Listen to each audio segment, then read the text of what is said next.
সাধারণ ছুটির পর সীমিত পরিসরে অফিস আদালত খুলেছে বুধবার থেকে। এই দিন থেকে বেড়েছে কারফিউ শিথিলের সময়সীমাও। নতুন ঘোষণা অনুযায়ী সকাল 11টা থেকে বিকাল 3টা পর্যন্ত অফিস খোলা থাকছে 4 ঘন্টা, আর সকাল 10টা থেকে বিকাল 5টা পর্যন্ত টানা 7 ঘন্টা শিথিল করা হয়েছে কারফিউ। কারফিউ শিথিলের সময়ে সড়কে বেড়েছে সাধারণ মানুষের আনাগোনা, আবার কর্মস্থলমুখীরাও নামছেন রাস্তায়। তবে পুরোপুরি স্বাভাবিক হয়নি যান চলাচল। গণপরিবহন স্বল্পতায় চাহিদা বেড়েছে রিক্সা, অটোরিকশা। যাত্রীদের অভিযোগ, এক শ্রেণীর রিক্সা, অটোরিকশা চালকরা তাদের কাছ থেকে মাত্রাতিরিক্ত ভাড়া আদায় করছেন।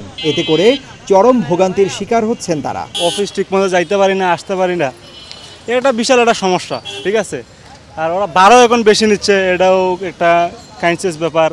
বাট এখন কিছু করার নাই, এখন পরিস্থিতির সাথে চলতে হবে আমাদের। প্রয়োজনের খাতিরে দেখা যাচ্ছে যে এখানে 50 টাকার ভাড়া সেখানে 200 টাকা দিয়ে আমাদের যেতে হচ্ছে। এটা আমাদের বাংলাদেশের গভর্নমেন্ট হয়তো দেখা যাচ্ছে যে ওইটা নিয়ন্ত্রণ করতে পারে না, বিদায় মনে করেন যে হচ্ছে এমন পরিস্থিতি তৈরি হয়, যেটা আমরা সাধারণ জনগণ যেটা মনে করেন যে ভুক্তভোগী হয়ে থাকে। 30 টাকার ভাড়া যদি 50 টাকা নেয় তাই তো সমস্যা তো আমাকে শেষই নেই। সমস্যার কথা কত কওয়া যায়? সমস্যা তো মনে করেন এই কদিনকার ইয়েতে সব মালের দামে বাড়ালাইছে, যে মাল কিনতে চাই এই মালের দামে বাড়ছে। এত আইসি আমরা কইছেন ইয়েতেন নারায়ণগঞ্জতেন, এই পর্যন্ত আইতে লাগে না 60 টাকা, 150 টাকা খরচা।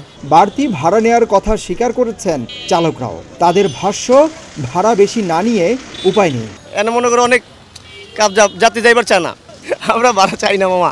অনেক সময় দেখা যায় যে মনে করেন যে অনেক দূরের রাস্তা বা মনে করেন যে ভাঙা ভুঙা রাস্তা হইলে মনে করেন একটু বেশি ভাড়া তো দেওয়ানি লাগে।